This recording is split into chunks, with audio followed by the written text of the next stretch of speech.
Okay, well, that was exciting. We were out walking and Bailey here had to go to the bathroom and I was not prepared. And so, because we usually don't go in the morning. And so, anyway, I had to take her back so she could do her business in the backyard and poop.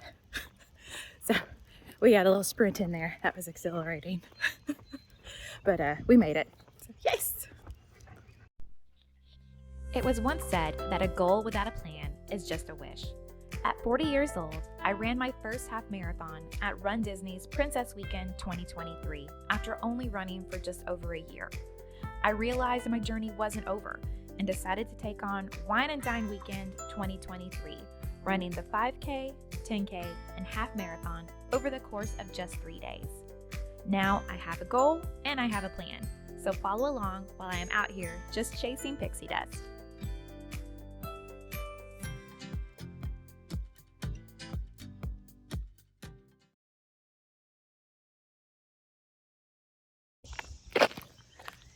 Okay, so it's officially week 2, day 1, okay, which means that I'm just doing between 30 and 45 minutes. I'm gonna do more of a walk, like power walk today. I think might run a little bit, but anyway, I'm taking my dog Bailey. I'll show you her in a second. Just in my neighborhood. So anyway, I felt really good after week 1. I think that, I don't know. I think maybe I'll be able to do this. We'll see. But overall, I don't know. It's still like just a really big thing to think about, running that much in 3 days. So I don't know. We'll see. I guess that's what training's for, right? To see how it works. So, okay. Well, let's pick up the pace a little bit here and get going. Did like 35 minutes ish. Maybe I think it was just under that. So it has been a long time since I have taken Bailey out for a jog, walk, run, whatever we want to call it. And I remember now that I keep her on my left side, and now I remember that doing that causes me to have some pain in my like left hip knee area, which is I actually went to physical therapy for last year to rehab it before my half marathon. So we're not gonna run with Bailey anymore. We're just gonna walk. I tried to do I ran back with her to use the bathroom. Thankful for that, but that was like an all-out sprint, so I think it's a little different. She's a German Shepherd. She's really fast. Like her regular walk is like a jog for me. And so anyway, towards the end I was feeling good and I was like, hey, I just want to easy pace run the rest of the way back, which was about a quarter of a mile. And as soon as I started, she got really excited, and so she started pulling and I had her heel, but I immediately felt pain in my knee and then towards my hip. So just was like, nope, we're not doing this. I went through months and months of rehab stuff, and I don't want to go through that again. Not that that's what caused it, but I just don't want to do anything that reactivates that same pain feeling that I had. So we're not going to do that. We'll just go for walks. Yeah, so anyway, so this was day 1. Day 2, supposed to be Thursday, but we are going out of town on Friday for the weekend. So in Thursday, I was going to try to do Orange Theory. So I think I'm going to go tomorrow and actually run. Today was just, like I said, it was more of just like a brisk power walk. Just doing that. And so I think, yeah, tomorrow we're going to run. So I'll probably go somewhere other than my neighborhood. I like to run, not here. Just, I don't know.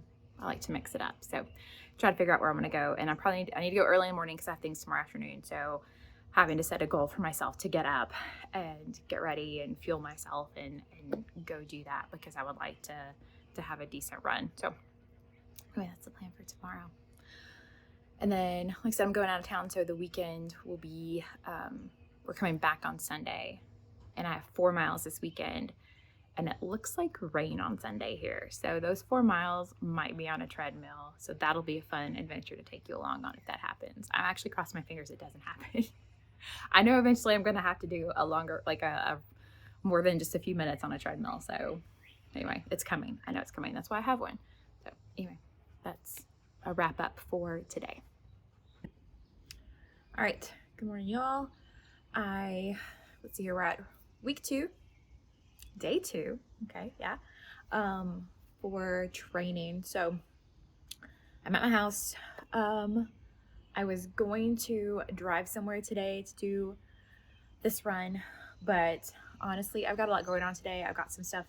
I'm in school right now, in grad school, to get my educational specialist degree, EDS, if you don't know what that is. And anyway, I've got a meeting this afternoon. So long story short, I don't have time to like drive all the way to the place where I really wanted to run versus here in my neighborhood. So I'm gonna run here. I'm not taking Bailey with me today because I would actually like to do some intervals, and she just doesn't do well with like stopping and starting.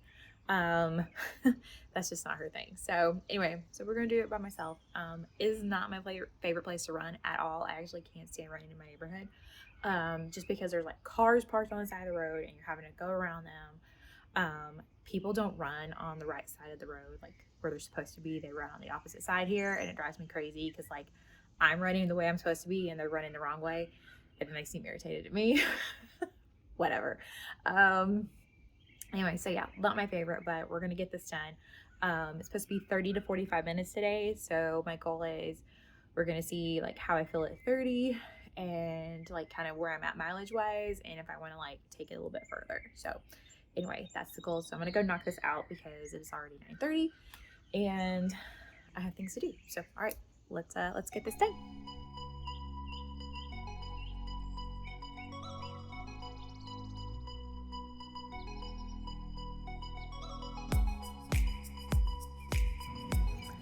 One good benefit to being in your neighborhood is being able to run home when you need to for a water break or a bathroom stop.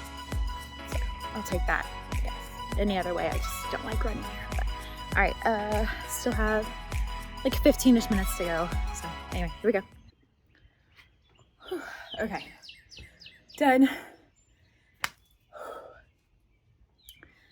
If you don't live in like a southern place or a place that has a lot of humidity, it really makes a difference. Like I often wonder, like, what would it be like to run somewhere that doesn't feel like you're running through like soup? It must be a beautiful thing. Anyway, whew, I am like super sweaty. Okay, so the goal today was between 30 and 45 minutes. I ended up doing just at 30 minutes, keeping the same pace that I kept on my 5K last week. So I'm right at a 13:30.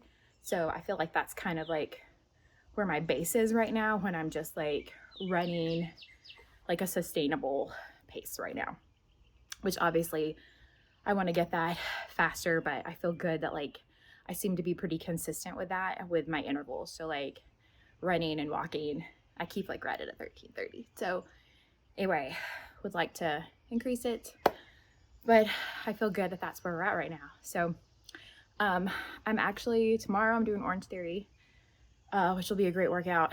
And then we are out of town for Friday, Saturday. We'll be coming back on Sunday. So I have to do 4 miles this weekend. Sunday looks like it could be rainy. So those are probably going to be treadmill miles, and that'll be the longest I've done on a tread.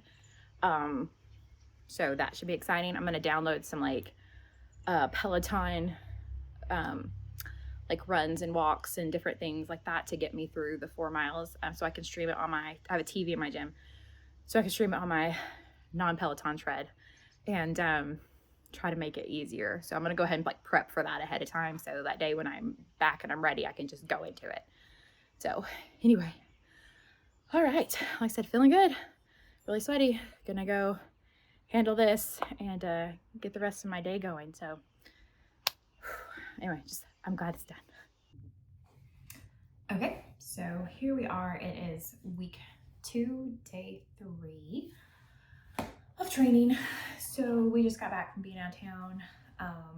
It was supposed to be rainy today, so I had planned to do my 4 miles on the treadmill, and then now it's not so rainy.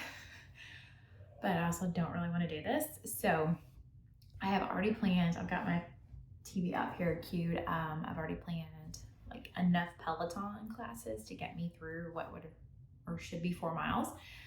So I figured, you know what, since I'm already really not motivated to do this right now, I might actually just stick with the treadmill and stick with the classes, because maybe, just maybe, they'll like make it faster and push me to get it done, even though I don't want to get it done. Also, I have not done 4 miles on a treadmill before. The longest I've ever done is a 5K. So maybe this will be a good thing, because I'm feeling as the miles get longer and longer, towards the end of the training, it's probably going to have several days where I have to do it on the treadmill. So anyway, that is the plan. All right, so I've got a couple of Disney classes queued up here on the Peloton. They're both run walk ones, so that'll be more intervals, which is good for me, and we'll see how they go. Haven't really done these before, so this is all new to me. All right, so let's see how it goes. Okay, so I've done one of the 30-minute walk run classes, and I am right at 2 miles on the tread. So the tread is tracking different than my Apple Watch right now. I didn't start it right when I started the run, so that could be why like it was a couple of seconds later, but it wasn't that far. But it's a little bit behind. Anyway, we'll see how that goes. But so I've got one more 30-minute, and then I've got a 5-minute cool down that I went ahead and like pre-programmed. So I'm hoping that the next 30-minute, that should end my 4 miles, and then I'll just do a little cool down. But anyway, I am so ready for this to be done. But I'm glad I did the Peloton instead of outside, because I'm completely unmotivated, and at least this is keeping me accountable for now. So all right, let's just finish this, get it done, and move on with the rest of my night. Okay, 4 miles done. Just a smidge over, but 4 miles done. Yeah, still catching my breath. I am so glad that I did the different ones on ending my workout, sorry, on the Peloton app. It was definitely the way to go. The first one I did was a walk run. It's a Disney walk run, but it was probably more walking, like power walking, and then jogging, light running intervals. So it was actually a really good warm up. And then the second 30-minute walk run was definitely a really good, like mostly jog run with a little bit of walking in between. And because I'd done the first one, I felt really good on the second one and was able to kind of like keep the speeds that I would want to. Like, I swear, I think the first mile is always the hardest for me when I run. It's like settling in and all of that. Like I feel like it's such a struggle. And then after that first mile, I feel like you really start to find your groove and your pace, and just everything falls into place better. But yeah, I'm so glad that's done. So anyway, overall this week, like I said, I did all 3. Really glad I had the treadmill to do this year. Really glad I got it done. I'll definitely do a little video on my tread, because I love it. I think it's a great one. It's everything I really wanted in a treadmill. But yeah, it was a good week, good training week. I did Orange Theory one day this week when we had our 12-minute run for distance benchmark. So we're basically on a treadmill. You have 12 minutes, and the goal is just to get as far as you can. And then you record it in a tracker. So I've done this before, and I knew I had a goal. And then I came up with a plan for like what speed I wanted to start at, and then I was gonna add 0.1 mile per hour every minute. And then the last 30 seconds, I was just gonna go all out, like as fast as I could, whatever I had left. And I got the worst stitch in my side at around like maybe 6 minutes in, so about halfway through. And so I had to take it down to a walk. I was trying to walk and trying to get the stitch out. So like usually if I like open up my breathing and I kind of like put pressure where it is, it'll start to go away. That did not happen. And it was miserable. So then I tried to get back up and it immediately was just causing me pain. So I walked again. Anyway, by the time the 12 minutes was up, like I said, I had gotten back up to a speed I really wanted to be at, but it just definitely wasn't what I wanted. It was the best I had that day though. So like, I don't feel like I could have done more in that moment than I did. I definitely gave all I had, but it was 0.2 away from the goal I set, like 0.2 tenths of a mile away. If I had not walked, I would have been there. So I guess the next time I know what to do and I know how to make it work. So anyway, all right, so check week 2 training done. Looking forward to week 3. I've got some exciting things this week. I'm hopefully going to try out a running group, a local running group that meets at a brewery, and do that this week. So that'll be something new to try. We'll see how that goes. Anyway, just like I said, glad to be done. Glad it's complete. Hey y'all, so this week I really wanted to talk a little bit about what we wear on our feet for shoes.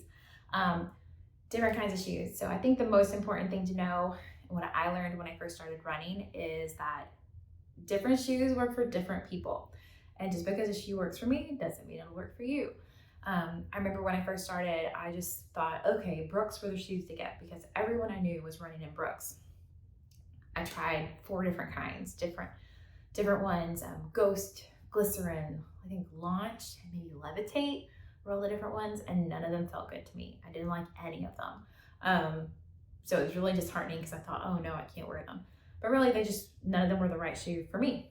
So eventually I went to a specialty store called Fleet Feet. We have one locally. They have them all around the country in different places. So I'm sure you can find one or something similar where you live to figure out which shoes work. So they scanned my feet.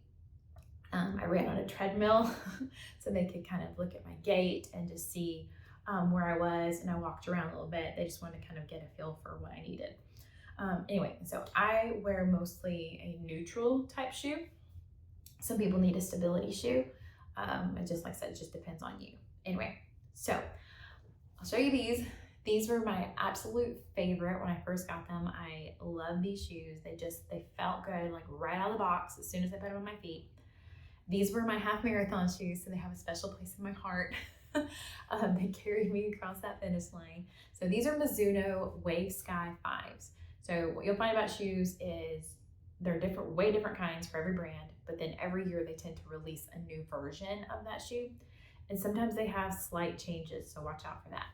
So I found I loved these so much that when they were about to release the next one, they had knocked the price down on these, so I ordered another pair in a different color for like $40 cheaper because I knew I loved this shoe, that this shoe worked for me, and this specific one. Okay. So I have those.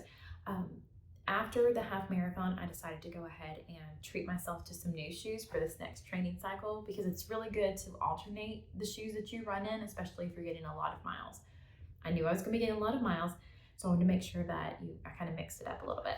So these are my new current favorite. These are, I'm going to say Saucony. I've heard people say Saucony. I've heard people in the same store call it 2 different things. I'll say Saucony. These are Saucony Triumph 20s. I'm loving these. I'm pretty sure that when these go on sale, actually I think I just saw them on sale the other day, so it's tempting, but not yet. I would definitely buy these again. Loving them. They just feel so great when I run in them. These, I also picked these up. These are Asics Gel Nimbus 25s. So I like these as well. It's a very different feel of shoe. This one just feels better to me. This one is still good, but just not as great. But I still like them. So I did have to go up an extra half size. So I usually wear an 8.5. I wear 9s in my running shoe. These are 9.5. It's good to go up a little bit in your shoe to account for swelling as you're running. So most people go anywhere from a half size to a full size up as far as sizing goes, just to make sure that they're accounting for like that swelling part. So I do have these are Mizuno, these are Rebellion. Yes, Rebellion. So these, when I got these, they were kind of labeled more as a race day shoe. So lots of people have like training shoes, race day shoes, things like that. I have only done races in these because they're just a very different type of shoe. And I like them, like they're fine. I don't know that I notice a difference, but that's just the only thing that I've really used those for. So that's for the running part. Recovery wise, I never thought that you actually needed recovery shoes. And no, you don't really need them. But now that I have tried them, I can't go back. So recovery, I had heard people talk about UFOs and how great they were. So I kept stalking the website, and then I found a pair of the flip-flops on sale. It was not the pattern I wanted, but I figured since I didn't know if they even worked, I would get the cheapest ones. So that's these. And let me tell you, they work. They're fantastic. I love them. Anytime I have a race, I will wear these when I'm done. Sometimes I even take them with me and change into them in the car. They're amazing. They feel so good. And then if I'm doing longer miles, like usually probably close to a 10K or higher, I'll wear them afterwards. I have knee and hip issues. I did physical therapy for, and when I wear those, I definitely notice less of an issue. Right? So definitely worth it. But again, you can find them like when they start clearancing out some of the patterns for a little bit cheaper. So then the other kind of recovery shoe I have, these are Hoka's. So this is a slide. They have the UFOs in a slide as well. I just got the flip-flop. So, but I wanted a slide because I knew at Disney, I didn't think I would want to wear the actual flip-flop part between my toes around the park afterwards. So I had asked for these for Christmas, and these are what I wore post half marathon at Princess Weekend, and I love them. I don't think I would have made it through the parks that day without these. These were incredible. I did wear them with socks, and then these, and just, it was amazing because we were a little ambitious. My friend Rachel and I, we ran the half marathon. We went back to the hotel and showered. We headed to Magic Kingdom so we could go to Cinderella's royal table for lunch because treat yourself, obviously, post half. We had lunch, then we stayed at the park until, it was probably close to 8 o'clock afterwards. So I walked all the way around in these, and they were amazing. But yeah, I don't recommend necessarily going that hard right after a half marathon. For Wine and Dine, I definitely plan to not go to the park afterwards. I'm going to go back and take a nap because we have a post-race party that night. So I want to nap and rest my legs, my feet, and then head to the party that night. But I'll probably still be wearing these at the party. Anyway, so yeah, so that's footwear, what you need to wear on your feet. Like I said, just find what works best for you. I do recommend having, if you're going to get serious miles, having a couple shoes to alternate, I think are great. Especially, I'll be taking a couple with me for Wine and Dine Weekend because in case it rains, you never know with the weather. I want to make sure I have dry shoes to wear the next day for a race. So I'm going to take 2 pair for sure, maybe 3. I might take a pair for each day. I really don't know. Anyway, so that's it for this week. Next week, I think we'll talk a little bit more about like some racing essentials or running essentials that I take with me or use to get ready, like headphones or my belt that I wear to run in, things like that. So just kind of the thing. So, all right, well, this week is done, thank goodness, and I'm ready for week 3 coming up.